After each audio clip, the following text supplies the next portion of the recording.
dead in the eye across that conference table and said, "We're going in a different direction, Tank. The heavy equipment division doesn't fit our new model." The room went quiet. Not the kind of quiet where people are thinking.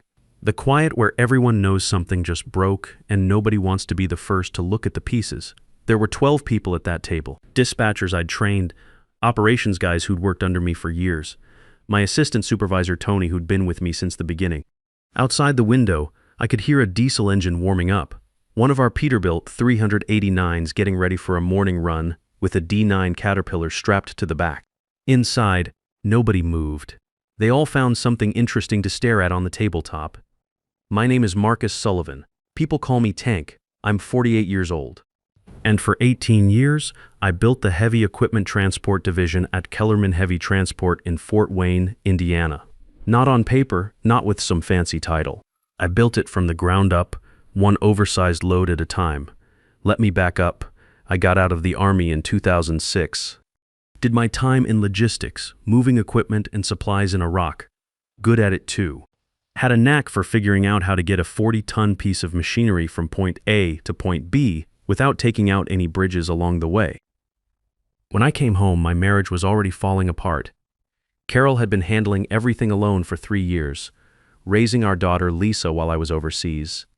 We tried to make it work for another year, but some things you can't fix with good intentions. The divorce was clean. Carol moved back to Ohio with her family. Lisa stayed with me during the school year, spent summers with her mom. That kid was 8 years old and already talking about building rockets and designing robots. Smart as a whip, just like her mother. Ray Kellerman hired me to run dispatch for his trucking operation. Kellerman Transport was small time then. 15 trucks, standard freight, nothing special. But Ray had this idea about getting into heavy equipment transport. Construction was booming, and somebody needed to move all those bulldozers and excavators from the dealers to the job sites. Problem was, nobody on his crew knew the first thing about oversized loads. That's where I came in. I understood weight distribution, bridge clearances, permit requirements. All that military logistics training had to be good for something, right? So I started small, convinced Ray to let me try a few loads, see how it went. First job was moving a compact excavator from a John Deere dealer in Columbus to a construction site outside Indianapolis. Standard stuff, really. 22,000 pounds. Nothing that required special permits, but I treated it like I was moving a tank through downtown Baghdad. Double-checked the route. Called ahead to make sure there weren't any low bridges or weight restrictions I'd missed. Delivered it on time, no problems. Ray was impressed, told me to keep looking for heavy equipment work. Within 6 months, I had us moving bulldozers, cranes, industrial generators, anything that was too big or too heavy for standard freight. I developed a system for route planning that accounted for every bridge height, weight limit, and turn radius between pickup and delivery. Built it myself on weekends, using route planning software and databases. By year 3, we had 8 trucks dedicated to heavy equipment transport. By year 10, we were running 25 specialized units. Last year, we hit 45 trucks and $4.8 million in annual revenue. That's real money in this business. Average margin on heavy equipment runs is 35% higher than standard freight, but you earn every penny of it. Route planning alone takes 4 times longer. One mistake on bridge clearance or weight restrictions, and you're looking at major delays, rerouting costs, sometimes equipment damage. Ray gave me the title of operations director somewhere around year 12. No equity, no ownership stake, just a title and a salary that had gone from $55,000 to $98,000 over 18 years. Sounds decent until you consider that the division I was running generated more revenue than the rest of the company combined. But here's the thing about working for a family business when you're not family. You're never really on the inside. You're the guy who makes things work so the real family can take credit when things go well and have someone to blame when they don't. Lisa started high school 2 years ago. Kid wants to study engineering at Purdue. Acceptance letter came last month. She's got the grades, got the test scores. What she doesn't have is $120,000 pledged for 4 years of tuition. What I don't have is $120,000 sitting in a college fund. Been living paycheck to paycheck for years, trying to keep up with child support and house payments and everything else that comes with being a single dad. I'd been talking to Ray about a profit-sharing arrangement for months. Nothing crazy, just a small percentage of the heavy equipment division revenue. Something to help with Lisa's college costs. Ray kept saying we'd discuss it later, maybe next quarter, after we see how the numbers look. Then Ray's nephew Derek graduated from business school. Derek Kellerman was 29 years old and had never driven anything bigger than his BMW.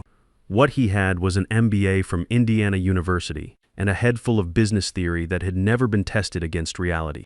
He came into the company talking about operational efficiency and market focus and streamlining our service offerings. I trained him anyway. Spent 4 months walking Derek through every aspect of the heavy equipment operation. Showed him the route planning system, the permit processes, the client relationships I'd built over 18 years. He took notes and nodded, and occasionally used words like synergistic in ways that made Tony roll his eyes. The kid wasn't stupid. He understood the numbers, could read a P&L statement, knew how to build a PowerPoint presentation that looked impressive. What he didn't understand was the business. Heavy equipment transport isn't about volume, it's about expertise. You're not moving widgets from warehouse A to warehouse B. You're moving a $500,000 crane that weighs 80,000 pounds and has to go under bridges that clear by 6 inches. One mistake, and you own that crane. Derek's big idea was simple. Focus on high-volume standard freight. Heavy equipment transport was too complicated, too many variables, too much time spent on permits and route planning for loads that might only run once a month. Better to put those 45 trucks on regular freight runs. Multiple loads per week, predictable revenue. Made sense on paper, I guess. If you ignored the fact that heavy equipment transport had higher margins, stronger client relationships, and virtually no competition in our region. Standard freight was a race to the bottom. Every trucking company in Indiana could haul pallets and boxes. Not many could move a 60-ton excavator from Fort Wayne to Louisville without taking out a traffic light. But Derek had spreadsheets and PowerPoint presentations, so Ray listened. Kids showed him charts about market opportunities and standard freight, growth projections, operational simplification. Never mind that those projections were based on taking business away from companies that had been doing standard freight for 30 years and knew every trick in the book. That's how I ended up in that conference room on a Tuesday morning in March, listening to Ray tell me that the division I'd built from nothing was being eliminated. Derek would be taking over as operations director for the newly focused freight operation. I could stay on as a senior dispatcher if I wanted. Same salary, different title, no more heavy equipment work. I sat through the rest of that meeting for another 20 minutes, smiled when appropriate. Shook Derek's hand at the end, walked back to my office and closed the door. On my desk was the routing manual I'd written over 18 years. 3-ring binder, 200 pages, every bridge height and weight restriction in 6 states, every shortcut, every alternate route, every dot contact I'd cultivated. Client phone numbers, permit procedures, equipment specifications, 18 years of knowledge that existed nowhere else. I picked it up and held it for a while.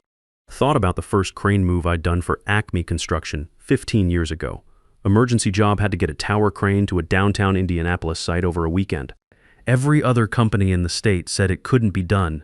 Too many low bridges, too many weight restrictions, permits would take weeks. I found a way. Took me 8 hours of route planning, 3 different permit applications, and a police escort through downtown at 2 in the morning, but we got that crane there on time. Acme's been calling me directly for crane moves ever since, not Kellerman Transport. That night, I called Lisa. She was at her mom's for spring break. Told her about the meeting, about Derek taking over operations. Kid's smart enough to read between the lines.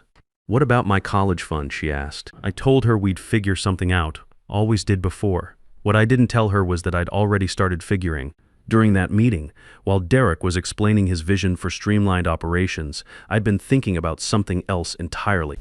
The route planning system I'd built, the client relationships I'd developed, the specialized knowledge that had made Kellerman Heavy Transport the go-to company for oversized loads in the Midwest. None of it belonged to Kellerman. It belonged to me. I'd built that route planning system on my own computer, on my own time, using my own software. There was no intellectual property agreement in my employment contract. Ray's lawyer back in 2006 was a real estate guy who mostly did house closings. The idea that a truck driver might develop proprietary systems hadn't crossed anyone's mind. More importantly, every major client contract we had was built around my personal relationships. Construction companies didn't hire Kellerman Heavy Transport. They hired Tank Sullivan, who happened to work for Kellerman. When Acme Construction needed to move a 50-ton crane, they called my direct line. When the state DOT had an emergency equipment move, they called me at home. I spent 3 days thinking it through. pulled out client files, looked at contract language, reviewed correspondence. Amazing how many of those contracts had clauses requiring continuity of operational leadership or designated project manager approval. Language I'd insisted on over the years to protect client relationships. Turns out I'd been protecting something else entirely. Then I called Jimmy Morrison. Jimmy owned Morrison Heavy Haul down in Indianapolis. We'd crossed paths at industry conferences over the years. Good guy, ran a clean operation, understood the technical side of the business. He'd approached me twice in the past 5 years about joining his company. Nothing aggressive, just a standing offer. Last time we talked was at the Indiana Trucking Association meeting 6 months ago. Said he was looking to expand into northern Indiana and could use someone with my experience. We met at a truck stop outside Columbus, just coffee and conversation. Jimmy offered me operations manager, 45% pay increase, and something Ray had never offered, equity, 5% ownership stake that would vest over 5 years. Your name goes on the contracts, he said. You build it, you own it. I drove home thinking about Lisa's college fund, about 18 years of watching other people get credit for work I'd done, about Derek Kellerman explaining efficiency to dispatchers who'd been moving freight since before he could drive. Called Jimmy the next morning, told him I was in. I typed up my resignation that afternoon, 2 weeks notice, clean and professional. Before I submitted it, I did something else. I sent emails to every major client I'd worked with over the years. Acme Construction, Hartley Equipment, Midwest Crane Service, the State DOT Procurement Office. Professional notifications that I would be transitioning to Morrison Heavy Haul and that they could reach me at my new contact information going forward. Didn't badmouth Kellerman, didn't editorialize. Just informed them of a change in my contact information. These were my relationships, built on my reputation, maintained through my personal service. I had every right to let my clients know where to find me. Ray read my resignation letter in about 10 seconds, asked where I was going. I told him Morrison Heavy Haul. His expression changed. Not anger, exactly. More like someone who just realized they'd left the gate open and the horses were already gone. He asked if we could work something out. Different arrangement, maybe a shared role with Derek. I told him about Morrison's offer. He said they were overpaying. I told him that was between me and them. Then he said, I gave you a chance when nobody else would. Tank, fresh out of the service, messy divorce, single dad, with baggage. This company gave you a career. I looked at him for a moment. Ray, you gave me a dispatch job. I built the career. We both know that. The next 2 weeks were interesting. People who'd barely acknowledged me in the hallway for years suddenly wanted to grab lunch. Tony stopped by my office to say he was sorry to see me go. Didn't say much else. Didn't need to. We both understood what my leaving meant for the people who actually did the work. Direct started following me around with a legal pad. Questions about everything. Client preferences, route planning methodology, permit procedures. I answered every question completely. If I was leaving clean. But there were things I didn't hand over. The route planning system lived on my personal laptop. I'd never transferred it to company servers because Kellerman didn't have servers worth mentioning when I built it. Derek never asked about it directly, which told me he didn't understand what it was or how it worked. I also didn't volunteer information about client relationships. When Derek asked if I'd set up transition calls with major accounts, I gave him contact information. Names, phone numbers, everything that was in the public files. What I didn't mention was that those clients already knew where I was going. On my last Friday, I cleaned out my desk. The routing manual went into my bag first. 18 years of institutional knowledge in a 3-ring binder. Then a photo of Lisa from her high school robotics competition last year. Kid grinning next to a robot she'd helped build. Acceptance letter from Purdue came a month later. I walked out at 5 p.m. on a Friday and drove straight to Morrison's facility in Indianapolis. Monday morning at Morrison Heavy Haul felt different. People called me Tank, not Mr. Sullivan. When I said something in a meeting, they wrote it down and actually did it. I had a real office with a door and a window facing the equipment yard. Jimmy didn't hover. He checked in once a day, asked one question, left me to work. That was new too. I started integrating my route planning system into Morrison's operations in week 2. Proper IP transfer, legal documentation, fair compensation for the software. First time in 18 years that something I'd built was officially legally mine to sell. The phone started ringing by week 3. Acme Construction had a rush job, needed a crawler crane moved from Fort Wayne to Evansville. Hartley Equipment had 3 excavators that needed to get to a job site by Friday. The state DOT had an emergency bridge repair that required moving a concrete mixer through restricted zones. All calls that would have gone to Kellerman Heavy Transport. All calls that now came to Morrison Heavy Haul, asking for Tank Sullivan. It took 18 months, but we eventually captured about 35% of Kellerman's heavy equipment client base. Not overnight like some kind of movie revenge story. Real business doesn't work that way. You earn clients one job at a time, one successful delivery at a time. But when you've got 18 years of relationships and the technical expertise to back them up, word gets around. By the end of year one, Morrison had expanded to 28 heavy equipment units. We were bidding on statewide dot contracts, handling specialized industrial moves, working with construction companies that had never heard of Kellerman Transport. My 5% equity stake was worth $85,000 at the 18-month valuation. Not enough to fully fund Lisa's college, but enough to cover 3 years with careful budgeting. That plus my salary increase meant she could focus on studying engineering instead of worrying about student loans. Ray called me 4 times over that period. Each message was some variation of consulting opportunities, bringing my expertise back in a different capacity. The 4th message was different. He mentioned loyalty twice and said something about destroying the business he'd built. I called him back on a Sunday morning. Ray, I said, 18 years ago, you hired a guy who knew how to move heavy equipment. You got exactly what you paid for. Nothing more, nothing less. I hung up. Found out through Tony that Kellerman sold 30% of the company to a regional competitor 8 months after I left. Derek's still there, running standard freight operations. Don't know how that's working out for them, don't really need to know. What I do know is that at the Indiana Heavy Equipment Transport Association conference last fall, Morrison Heavy Haul won the Safety Award and the Client Service Excellence Award. Jimmy said a few words, then introduced me as the guy who made it happen. Lisa was there. She'd driven down from Purdue for the evening. Kid made Dean's List her first semester. When they called my name for the service award, she was the loudest one clapping. On the drive back to Fort Wayne, she told me her robotics team was working on an autonomous crane project, wanted my input on the weight distribution calculations. I told her I'd look at it over Christmas break. That's when it hit me. For the first time in 18 years, I had something to look forward to other than just getting through another week. My name was on the contracts, my expertise was valued. My kid was building robots at one of the best engineering schools in the country. The funny thing is, I never set out to get revenge on Ray Kellerman. Revenge implies anger. And I wasn't angry, I was just done. Done with being the guy who built other people's empires. Done with having my expertise taken for granted.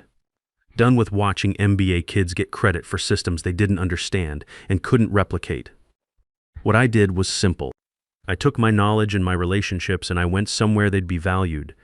That's not revenge. That's just good business. The heavy equipment transport industry is small. Word gets around fast.